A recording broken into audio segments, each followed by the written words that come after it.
Geografía rodeada por diversos valles, Honduras es un país con hermosos paisajes tropicales que llaman la atención a más de un turista. Lamentablemente, la situación económica, política y social del país no es tan buena como su geografía. ¿Te interesa conocer esta historia? Dale, entonces quédate hasta el final del video.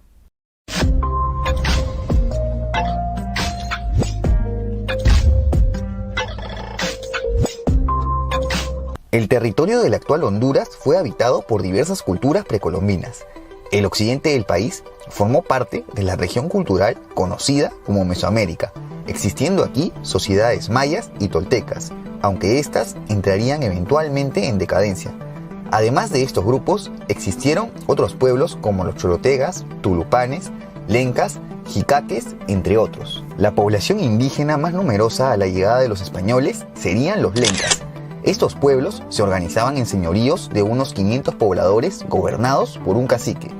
Estos pequeños estados vivían en constantes conflictos y se caracterizaron por desarrollar una variada agricultura, con productos como el frijol, cacao y chile.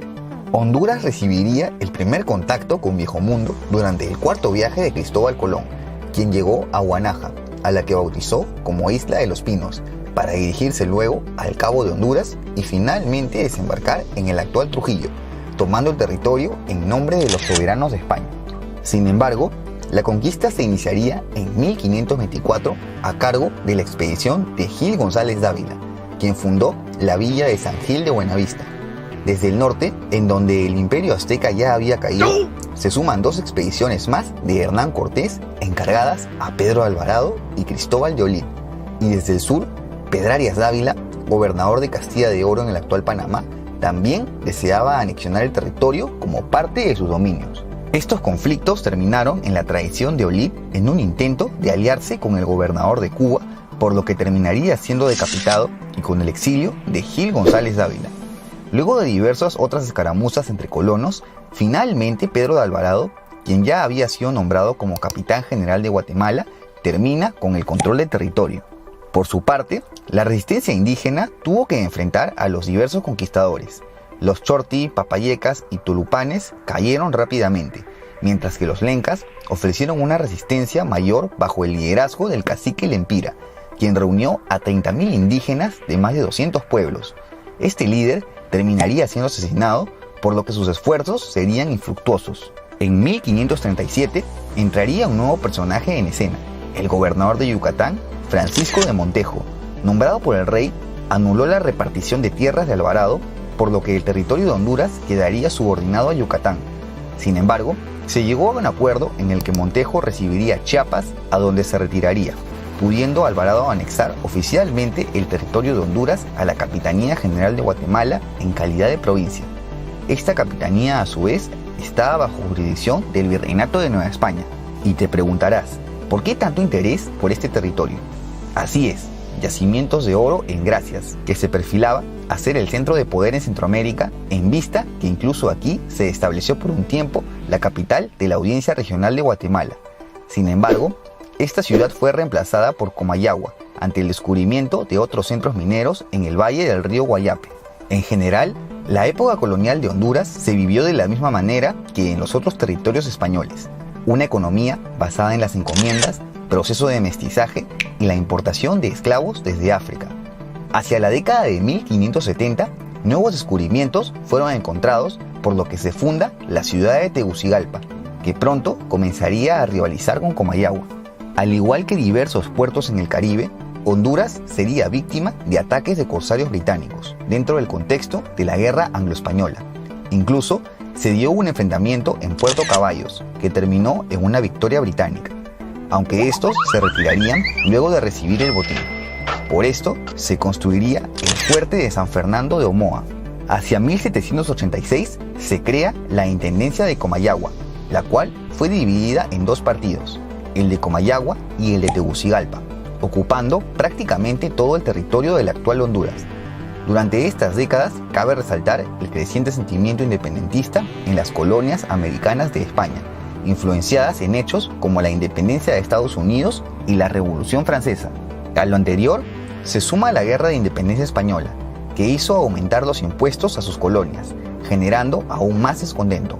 Aunque por otro lado, si España está distraída en la península, pues las independencias por todo el continente se consuman con mayor facilidad. Con las Cortes de Cádiz, la Capitanía General se divide en dos provincias, pasando Honduras a ser parte de la provincia de Guatemala.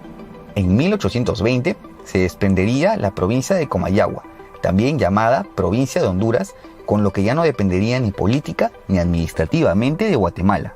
Con algunos movimientos independentistas de Centroamérica y una guerra de independencia en el actual México desde 1810, finalmente el Virreinato de Nueva España declara su independencia. Acto seguido, las provincias que conformaron la Capitanía de Guatemala hacen lo mismo en septiembre de 1821. Al poco tiempo, las provincias se unen voluntariamente al primer imperio mexicano de Agustín de Iturbide. Al derrocamiento del nuevo emperador, las provincias de Centroamérica declaran su independencia, formando las Provincias Unidas del Centro de América en 1823. Al cabo de un año, el nuevo estado cambiaría de nombre al de República Federal de Centroamérica, pasando al estatus de Estado de Honduras. Paréntesis, para todo este proceso más a detalle, mira este video. Los primeros años de la nueva república se vieron marcados por constantes conflictos entre conservadores, representados por las oligarquías y la iglesia, y los liberales, representados por el prócer hondureño Francisco Morazán. Estos conflictos llevaron a una guerra civil, en la que Morazán, al mando del ejército aliado protector de la ley, se impone a los conservadores y obtiene el poder. Sin embargo, Morazán sería derrocado y a pesar de nuevos intentos por recuperar el poder y mantener la unidad centroamericana, termina siendo fusilado en Costa Rica en 1842, con lo que todo proyecto de unificación entre estos países moriría con él. Para esto, los diversos estados de Centroamérica, aprovechando la inestabilidad del momento, fueron declarando su independencia uno a uno. En el caso de Honduras, lo hace el 5 de noviembre de 1838. La joven república heredaría las pugnas entre conservadores y liberales. A estas se suman tensiones externas en vista que al estar en medio de otros nuevos estados con los mismos conflictos internos, cualquier disidencia con algún vecino podría convertirse en una amenaza. Durante los primeros años ocurrió el gobierno del conservador Francisco Ferrera, quien restituye los beneficios de la Iglesia Católica y toma el poder en 3 oportunidades. Estos gobiernos conservadores debieron hacer frente a ciertos problemas diplomáticos con el Reino Unido, quienes habían restablecido su control sobre las islas de la bahía. Un gobierno liberal no llegaría hasta el mandato de José Trinidad Cabañas, prócer hondureño que impulsó la construcción del ferrocarril y estableció las primeras 50 escuelas públicas, por lo que se convertiría en uno de los personajes más recordados de la historia hondureña. Sin embargo, como te mencioné hace un momento, las amenazas externas se hicieron presentes. Cabañas sería derrocado por el conservador guatemalteco Rafael Carrera, quien ya había consolidado la hegemonía de su país en la región desde la Batalla de la Arada, y en su lugar establecería un nuevo gobierno conservador.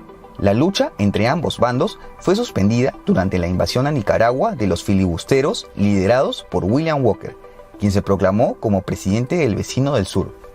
Luego que los países centroamericanos se unan para expulsarlo y que el Reino Unido finalmente reconozca la soberanía sobre la Mosquita hondureña y las islas de la bahía, Walker desembarcaría en Trujillo, con la esperanza de recibir apoyo de los hondureños contrarios al gobierno de Santos Guardiola y de los colonos británicos que protestaban por la cesión de la soberanía británica. Sin embargo, le salieron mal los cálculos y terminaría siendo fusilado en Trujillo en 1860. Durante el resto del siglo, Honduras sería gobernado por presidentes auspiciados por sus países vecinos. Entre ellos destaca el general José María Medina, quien ocupó la presidencia en 7 oportunidades y luego de una intervención guatemalteca sería derrocado y fusilado en 1878.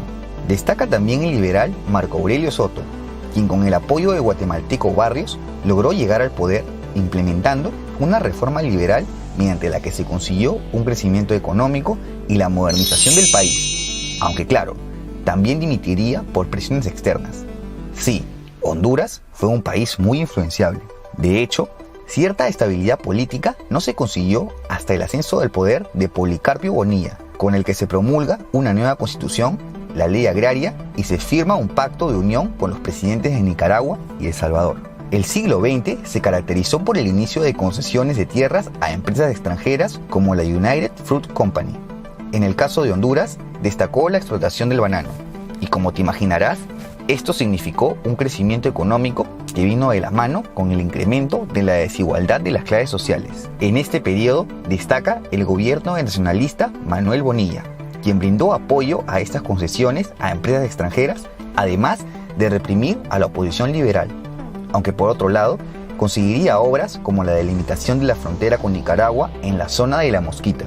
Y como es costumbre en la región, las dictaduras no podían faltar. En el caso de Honduras, destaca la de Tiburcio Carías Andino, quien con mano dura detiene las guerras civiles entre nacionalistas y liberales. Carías suprimió la autonomía de los gobiernos locales, promulga una nueva constitución, fortaleció las Fuerzas Armadas y mostró apoyo a las empresas bananeras. El dictador dejaría el poder en 1949 tras presiones de Estados Unidos.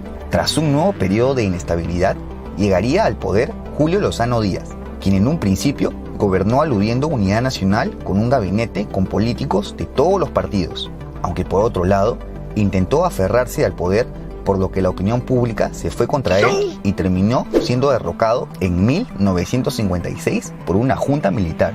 Tras una nueva constitución, llega al poder Ramón Villeda, quien firmaría un tratado de comercio e integración económica por los otros países centroamericanos, mostraría un acercamiento a Estados Unidos y financiaría sus obras con fondos del FMI. Ante estas reformas, su popularidad decreció y terminaría siendo derrocado por un golpe de Estado en 1963, subiendo al poder el general Osvaldo López Arellano. El descontento popular crecía ante la constante desigualdad y otras adversidades como la derrota militar hondureña durante la Guerra de las 100 Horas, que tuvo nefastas consecuencias como la muerte de unos 3.000 hondureños y el fin del mercado común centroamericano. A esto, sumarle las desgracias económicas y mortales tras el huracán Fifi, que se llevó la vida de 10.000 personas.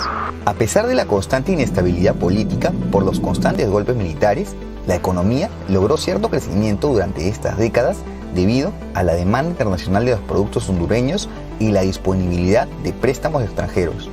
Hacia 1982 se estableció una nueva constitución para restaurar el Estado de Derecho tras varias negociaciones entre fuerzas políticas y militares.